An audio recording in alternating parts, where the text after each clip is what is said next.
और चलिए अब शुरुआत करते हैं विधानसभा की पड़ताल की। हमने आज से अपने बुलेटिन में एक खास सेगमेंट आपके लिए तैयार किया है जिसमें हम हर विधानसभा की पड़ताल करेंगे।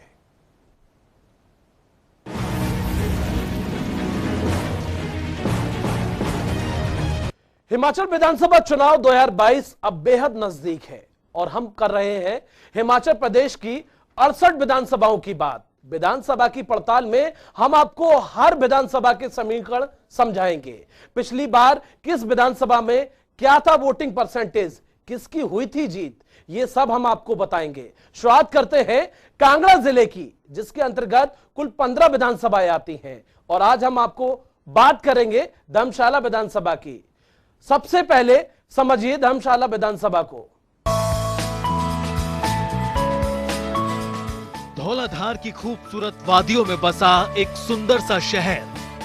कांगड़ा से तकरीबन 16 किलोमीटर दूर पहाड़ियां ऐसी कि किसी का भी मन मोह लें, जहां पर पर्वत श्रृंखलाओं से लेकर ऊंचे विशालकाय देवदार के घने जंगलों को करीब से देखने का अनोखा एहसास होता है।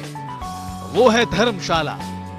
सिर्फ प्रकृति के नजारे ही नहीं बल्कि ये जगह बौद्ध धर्म की पवित्र नगरी के रूप में भी जानी जाती है। धर्मशाला के मैक्लोडगंज उपनगर में केंद्रीय तिब्बती प्रशासन के मुख्यालय हैं और इस कारण ये दलाई लामा का निवास स्थल और निर्वासित तिब्बती सरकार की राजधानी है। धर्मशाला को स्मार्ट सिटी भी कहा जाता है। चलिए, धर्मशाला को तो आपने समझ लिया। एक और खास बात यह है कि भगवान शिव के सबसे पुराने मंदिरों में से एक भागसुनाग मंदिर के लिए भी धर्मशाला प्रसिद्ध है। लेकिन सिर्फ खूबसूरती के लिए ही नहीं, चुनाव के लिहाज से भी धर्मशाला महत्वपूर्ण है क्योंकि ये हॉट सीट है। तो अब पड़ताल करते हैं इस विधानसभा की और जानते हैं यहाँ की डेमोग्राफी यानी कि जनसांख्यिकी के बारे में। हिमाचल प्रदेश में इस साल विधानसभा के चुनाव हैं और धर्मशाला विधानसभा की अगर बात की जाए तो यहाँ पर कुल 80,309 मतदाता हैं। इनमें से पुरुष मतदाताओं की संख्या 40,314 और महिला मतदाताओं की संख्या 39,995 है। वहीं अगर पिछले विधानसभा चुनावों पर नजर दौड़ाई जाए तो 9 नवंबर 2017 को विधानसभा के चुनाव हुए थे। धर्मशाला में critical polling station 2, vulnerable 12, ordinary 17 यानी कि कुल 84 पोलिंग स्टेशन थे। धर्मशाला में कुल 84 पोलिंग स्टेशन हैं।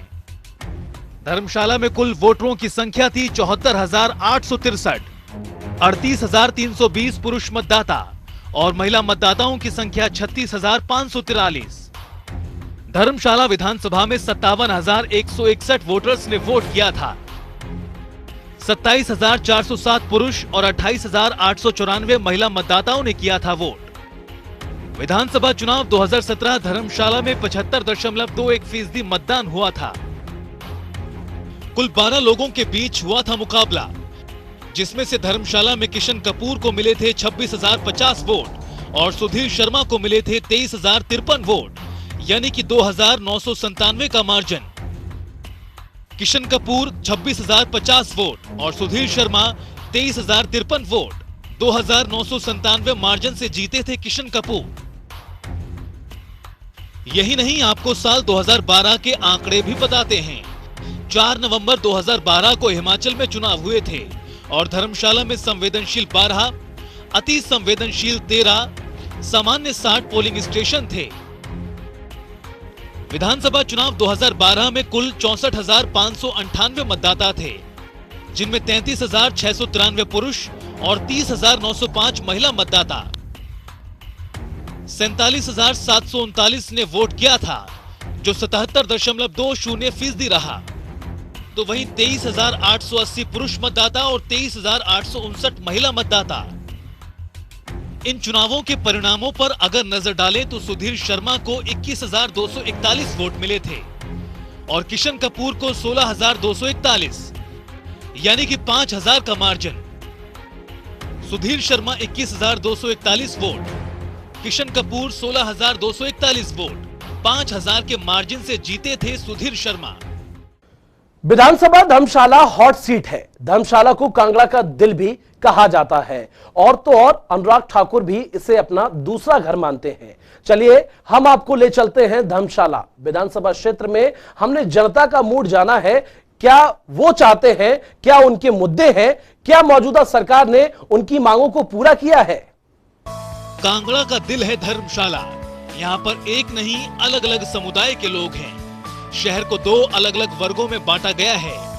कोतवाली बाजार, आसपास के बाजारों को लोअर धर्मशाला या फिर धर्मशाला और ऊपरी धर्मशाला या मैक्लोडगंज, धर्मकोट आदि जैसे स्थानों के रूप में जाना जाता है। यहाँ पर कई चुनावी मुद्दे हैं। हिमाचल की राजनीति को कांगड़ा हमेशा से प्रभावित करता रहा है। कांगड़ा के लोगों की यही मांग रहती है कि मुख्यमंत्री कांगड़ा का होना चाहिए, क्योंकि ये जिला बहुत बड़ा है।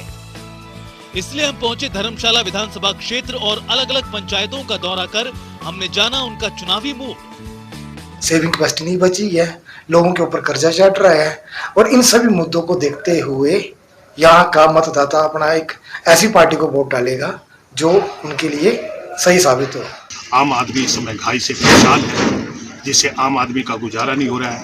रोज तेल की कीमतें बढ़ रही हैं, राशन की कीमतें बढ़ रही हैं। महंगाई और बेरोजगारी, शिक्षा और स्वास्थ्य, ये मेन मुद्दे हो। पार्किंग की जो व्यवस्था है वो बिल्कुल ठीक नहीं है। साथ में शिक्षा का स्तर को देखें तो जो प्राइवेट स्कूल हैं वो मनमानी फीस ले रहे हैं अभिभावकों से।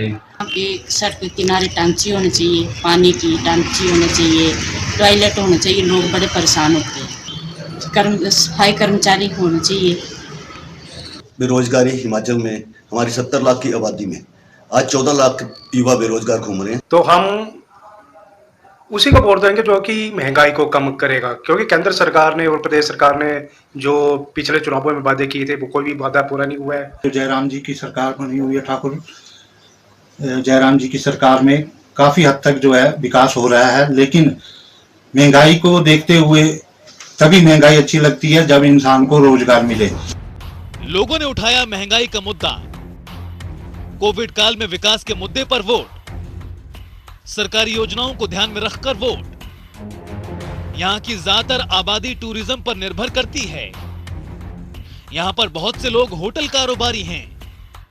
कुछ जगहों पर सड़कें संकीर्ण हैं। जाम की समस्या सबसे ज्वलंत मुद्दा। आवारा जानवरों की भी समस्या। कूड़े के निस्तारण के लिए कोई ठोस व्यवस्था नहीं। पार्किंग को लेकर मैक्लोडगंज की जनता हमेशा कश्मकश में रहती है। कुछ लोगों से हमने ये भी जाना कि मौजूदा सरकार से वो कितने संतुष्ट हैं। क्या सरकार की कार्यप्रणाली से जनता खुश है?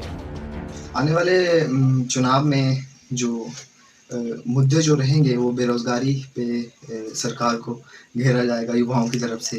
कोरोना के समय में जो इस सरकार ने जो कार्य किए हैं और लोगों को हर तरह की राहत दी है। आज का मुद्दा, सबसे बड़ा मुद्दा है महंगाई।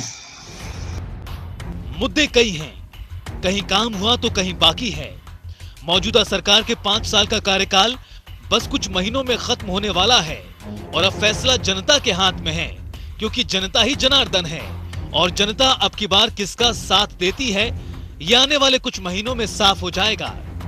ब्यूरो रिपोर्ट, जनता टीवी। तो आज विधानसभा की पड़ताल में हमने आपको धर्मशाला विधानसभा के बारे में बताया है। यहां पर क्या सियासी समीकरण है, जल्दी मिलेंगे अगले विधानसभा क्षेत्र में कुछ नए मुद्दों के साथ।